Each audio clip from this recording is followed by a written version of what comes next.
नमस्कार दोस्तों, कैसे हैं आप सब। आज मेरे पास सैमसंग का M02S मोबाइल आया है। इसमें एक प्रॉब्लम है, ये चार्जिंग शो नहीं कर रहा है। चार्जर इसका ओरिजिनल है, ओरिजिनल लगा के देखते हैं ये क्या बताता है और फिर मैं आपको बताऊंगा इसे कैसे ठीक करना है। ठीक है, ये बिल्कुल भी कुछ शो नहीं कर रहा है। घुमा के भी देख लेते हैं तो भी ये चार्जिंग शो नहीं कर रहा है। अब आपको इसमें करना क्या है, देखो सबसे पहला काम तो रीस्टार्ट करके देख लो।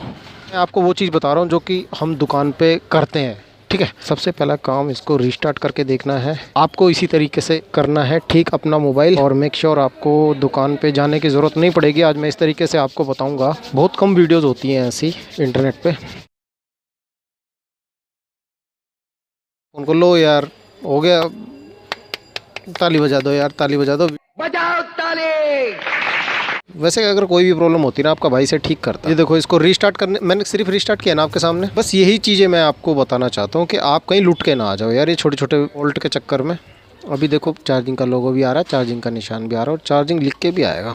देखो ये रहा, चार्जिंग 43%। तो सबसे पहला काम हमने आज की वीडियो में क्या सीखा कि आपके पास अगर टाइप सी पोर्ट का कोई भी मोबाइल हो किसी भी कंपनी का, ठीक है, सबसे पहला काम है उसे रीस्टार्ट करके देख लेना। उससे पहले दुकान पे मत जाना, ध्यान रखना इस चीज़ का। बहुत सारे बंदे दुकान पे पहुंच जाते हैं और फिर दुकान वाला बोलता है भाई चार्जिंग ऐसी ख़राब है, 1000 लगेंगे, 1500 लगेंगे, और वो आपको मैनिपुलेट करके रीस्टार्ट करके दे देगा। देखिए मैं बताता हूँ इसमें प्रॉब्लम आई क्यों। मान लीजिए इस फ़ोन का जो चार्जर है वो है हमारा 10 वाट का चार्जर है इसका। ठीक है, सैमसंग का M02S है ये, M02। ठीक है, इसमें चार्जर जो लगा है हमारा 10 वोल्ट का लगा है। अब इसमें है ना, इस बंदे ने कोई फास्ट चार्जर लगा दिया होगा 33 वाट का, या फिर इसने लगा दिया होगा 18 वाट का।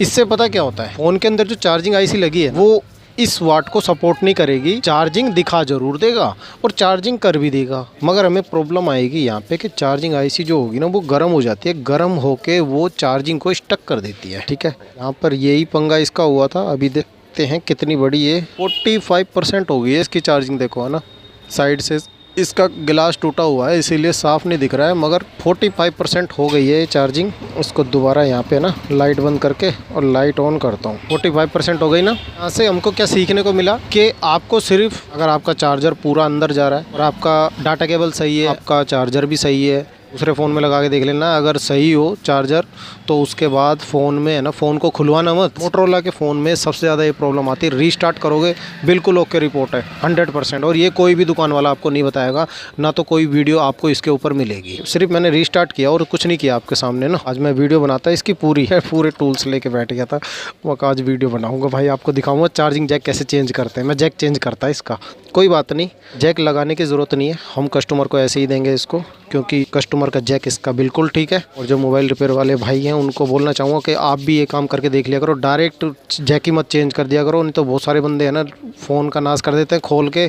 ये कभी कभी चार्जिंग स्टक भी हो जाती है भाई, स्मार्टफोन है, इनमें प्रॉब्लम आनी संभावित सी बात है। 46 हो गया, दोबारा दिखाऊँ, 46% हो गया। इसमें दूसरा चार्जर भी लगा के देख लेता हूँ, क्योंकि मैंने अपना भी लगा के देखा था इसमें। ये मेरा चार्जर है, ये इससे भी हो रही है चार्जिंग, कोई प्रॉब्लम नहीं है, फ़ोन खोलने की कोई ज़रूरत नहीं है। इसी के साथ मैं आपको एक बोनस टिप देता हूँ। अभी मोटरोला का G34 एक सेट आया है जो कि 10 से 11 हज़ार की रेंज में है। हाल फिलहाल में 9 तारीख को शायद वो लॉन्च हुआ था, तो उसको खरीदने की इतनी जल्दी मत करना। उसमें जो स्पेसिफिकेशन दे रखी है ना वो हमारे हिसाब से एक बहुत ज़्यादा ओवर है कि 120 हर्ट्ज़ उसमें डिस्प्ले दे रखी है और 5G फ़ोन है, और उसमें LPDDR4X उसमें रैम दे रखी है। तो ये जो सारी चीज़ें जो छाट के जो अच्छे अच्छे नाम है ना वो चीज़ें डाल रखी है फ़ोन के अंदर, वो 10 से 11 हज़ार की रेंज में दे रहे हैं। अभी मत लो, उसका रिव्यू आने दो। उसका जैसे ही कोई वो सेट मेरे पास रिपेयर होने आएगा ना, मैं आपको बताऊंगा उसका रिव्यू क्या है। और 5G वाले बंदों के लिए मैं एक बात बोलना चाहूँगा, जो 5G का फ़ोन यूज़ करते हैं ना, मेरे पास देखिए 5G के रिव्यू आने शुरू हो गए हैं। अगर आपके पास 5G फ़ोन ले रखा हो और उसमें 5G लिख के आ रहा है ऊपर, और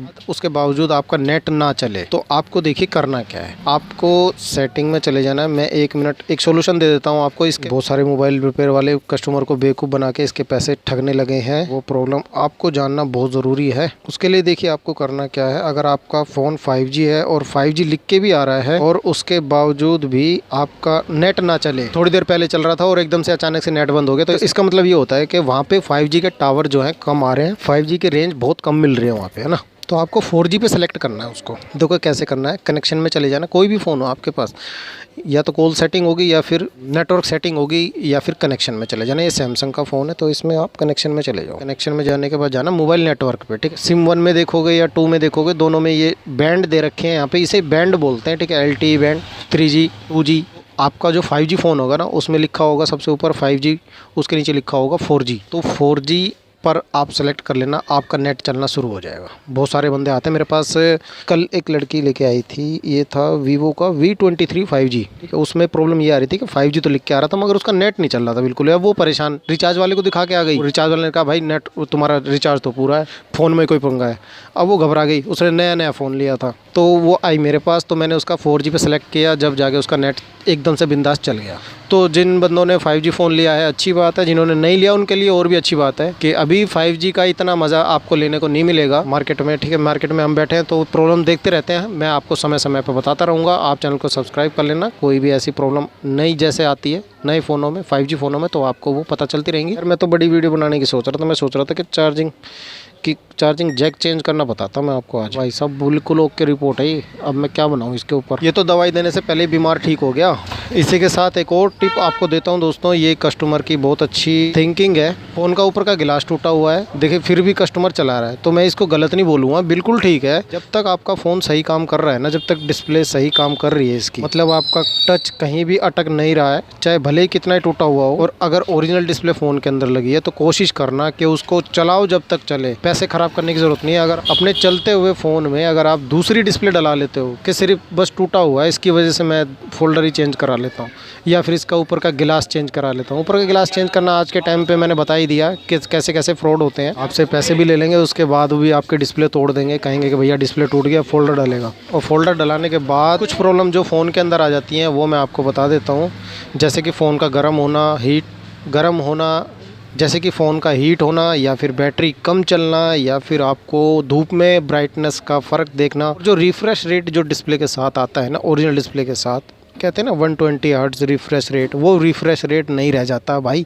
इस वहम को अपने दिमाग से निकाल देना। बहुत सारे बंदे मुझसे कमेंट करके पूछते हैं कि डिस्प्ले चेंज करने के बाद रिफ़्रेश रेट भी चेंज हो जाएगा। चेंज नहीं होता है, वो तो सिर्फ शो कराएगा आपको, बाकी जो आपकी जो डिस्प्ले की जो स्पीड है, रिफ़्रेश रेट जो होता है वो चीज़ नहीं रह जाता है जो ओरिजिनल डिस्प्ले में होता है ना, क्योंकि इसकी थिकनेस, इसकी स्मूथनेस जो होती है ना ओरिजिनल की, वो लोकल डिस्प्ले में आपको मिल ही नहीं सकती, ठीक है। उसमें कुछ ना कुछ आपको कॉम्प्रोमाइज़ करना पड़ता है। तो जब तक चले चलाओ।